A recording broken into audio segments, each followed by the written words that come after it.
Hi, and welcome back to our Ask the Agronomist video series. I am Phil Long, Precision Agronomy Advisor with Latham High-Tech Seeds. And this week we're going to be talking about soybean diseases. So last week we did a little recap on the 2021 season on corn. And this week we're going to talk about soybeans. And what better time to talk about it than when it's cold and not the best weather conditions, a perfect fall day.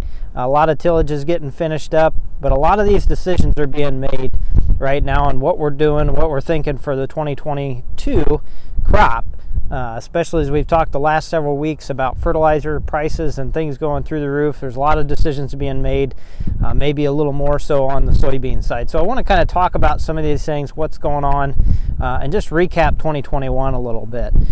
There was a study a few years ago put out kind of looking at all the economic losses over basically a decade, 10-year period, which was well over $80 billion in those 10 years on just soybean diseases and lost income on soybean diseases.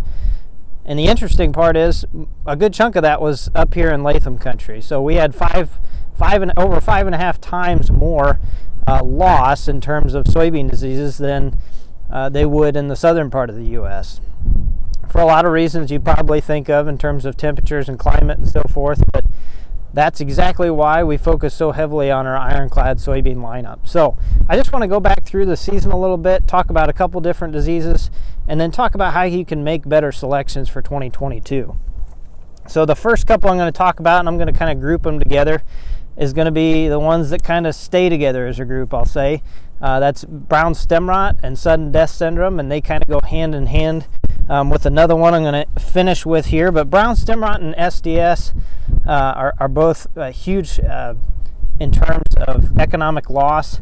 That's why we have a lot of our soybeans have traits against BSR, and we have scores obviously on SDS and seed treatments and so forth that really focus on that, because that one can be a very devastating during grain fill or seed fill time period, really rob a lot of yield, especially in a year where we gained a lot of that yield on seed size. So that's when these diseases would really stop the plant and really cut it out of the game in terms of any final adding any more yield to it. So SDS and BSR both showed up this year throughout Latham Country, maybe not as heavy in some years, but it's one that we need to keep our eyes on, especially when it shows up in a field and you didn't know it was there.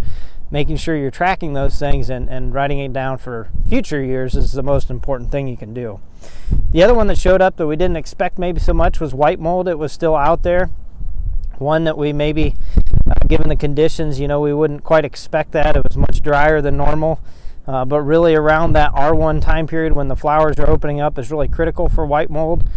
So if we're having moisture conditions and so forth that would be advantageous for that fungus to come up into the flowers, then that's going to happen, and we talk about seeding rates and things with that too, but we also have our white mold scores in our product guide, which can help you guide you through that as well.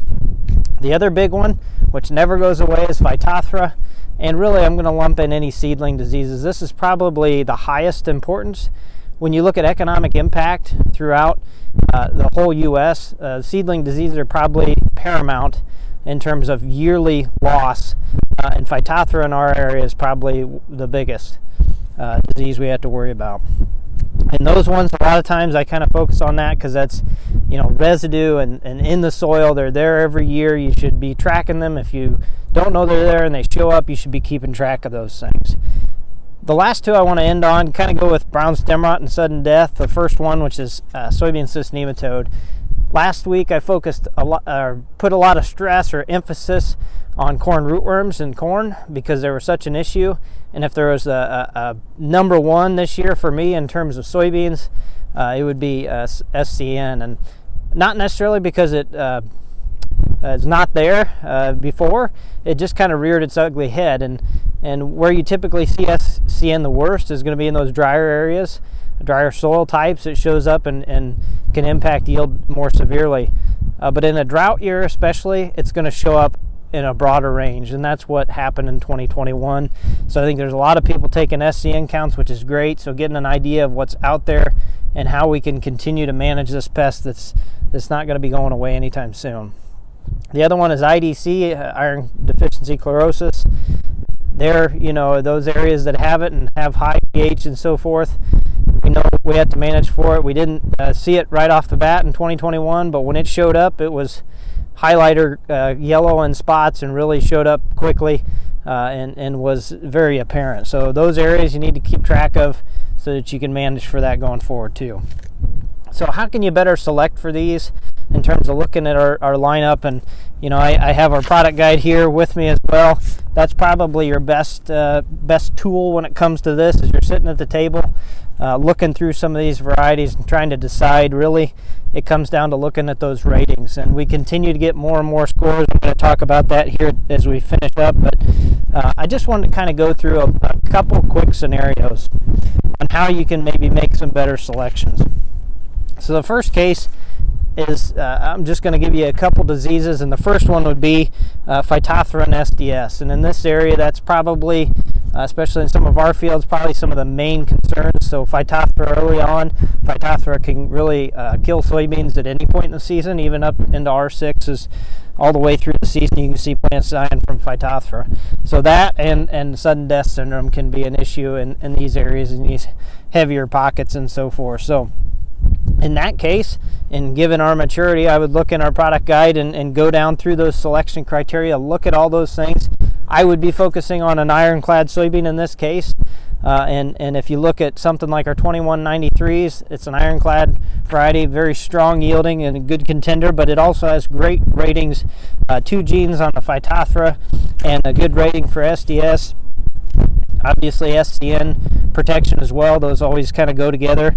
But in this case, I would select a soybean like 2193s and likely add something like Soy Shield Plus with Saltro on it if I was really worried about the SDS protection.